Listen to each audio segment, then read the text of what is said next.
घृडेश्वर महादेव की।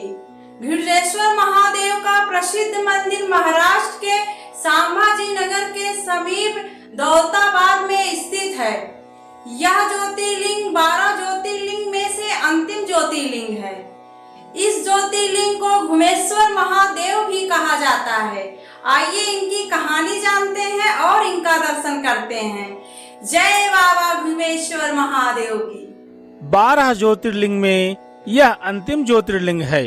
पुराणों में यह कथा वर्णित है कि दक्षिण देश में देवगिरि पर्वत के निकट सुधर्मा नामक एक अत्यंत तेजस्वी तपोनिष्ठ ब्राह्मण रहता था। उसकी पत्नी का नाम सुदेहा था। दोनों में परस्पर बहुत प्रेम था। किसी प्रकार का कोई कष्ट उन्हें नहीं था, लेकिन उन्हें कोई संतान नहीं था। ज्योतिष गणना से पता चला कि सुदेहा के गर्भ से संतानोत्पत्ति हो ही नहीं सकती। सुदेहा संतान की बहुत ही इच्छुक थी। उसने सुधर्मा से अपनी छोटी बहन से दूसरा विवाह करने का आग्रह किया। पहले तो सुधर्मा को यह बात नहीं जची, लेकिन अंत में उन्हें पत्नी की जिद के आगे झुकना ही पड़ा। वे उसका आग्रह टाल नहीं पाए। वे अपनी पत्नी की छोटी बहन घुसमा को ब्याह कर घर ले आए। घुसमा अत्यंत विनीत और सदाचारी स्त्री थी। वह भगवान शिव की अनन्य भक्ता थी। प्रतिदिन 101 पार्थिव शिवलिंग बनाकर हृदय की सच्ची निष्ठा के साथ उनका पूजन करती थी।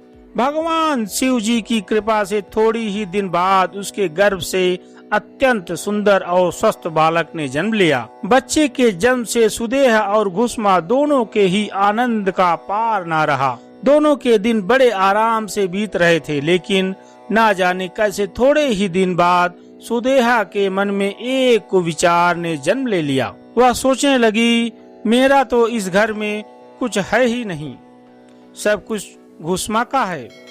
अब तक सुधर्मा के मन का कुविचार रूपी अंकुर एक विशाल वृक्ष का रूप ले चुका था। अंततः एक दिन उसने घुसमा के युवा पुत्र को रात में सोते समय मार डाला। उसके शव को ले जाकर उसने उसी तालाब में फेंक दिया जिसमें घुसमा प्रतिदिन पार्थिव शिवलिंगों को फेंका करती थी। मेरे पद पर भी उसने अधिकार जमा लिया। संतान भी उसी की है। यह विचार धीरे धीरे उसके मन में बढ़ने लगा। इधर घुसमा का वह बालक भी बड़ा हो रहा था। पूरे घर में कोहराम मच गया। सुधर्मा और उसकी पुत्र वधू दोनों सिर पीट पीट कर फूट फूट कर रोने लगे, लेकिन घुसमा नित्य की भांति भगवान शिव की आराधना में तल्लीन रही, जैसे कुछ हुआ ही नहीं हो। पूजा समाप्त करने के बाद वह पार्थिव शिवलिंग को तालाब में छोड़ने के लिए चल पड़ी। वह तालाब से लौटने लगी। उसी समय उसका प्यारा लाल तालाब के भीतर से निकलकर आता हुआ दिखाई पड़ा। वह सदा की भांति आकर घुसमा के चरणों में गिर पड़ा, जैसे कहीं आसपास ही घूमकर आ रहा हो। इसी समय भगवान शिव भी वहां प्रकट होकर घुसमा से वर मांगने को कहने लगे। वह सुदेहा की घुनौनी करतूत से अत्यंत क्रुद्ध हो उठे थे। अपने त्रिशूल द्वारा उसका गला काटने को उद्यत दिखाई दे रहे थे। घुसमा ने हाथ जोड़कर भगवान शिव से कहा, प्रभु, यदि आप मुझ पर प्रसन्न हैं तो मेरी उस अभागिन बहन को क्षमा कर दें। निश्चित ही उसने अत्यंत जघन्य पाप किया है, किंतु आपकी दया से मुझे मेरा पुत्र वापस मिल गया है। अब आप उसे क्षमा करें।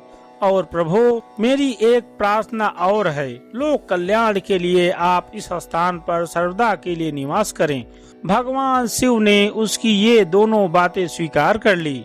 ज्योतिर्लिंग के रूप में प्रकट होकर वह वहीं निवास करने लगे। सती शिव भक्त घुसमा के आराध्य होने के कारण वे यहाँ घुसमेश्वर महादेव के नाम से विख्यात हुए।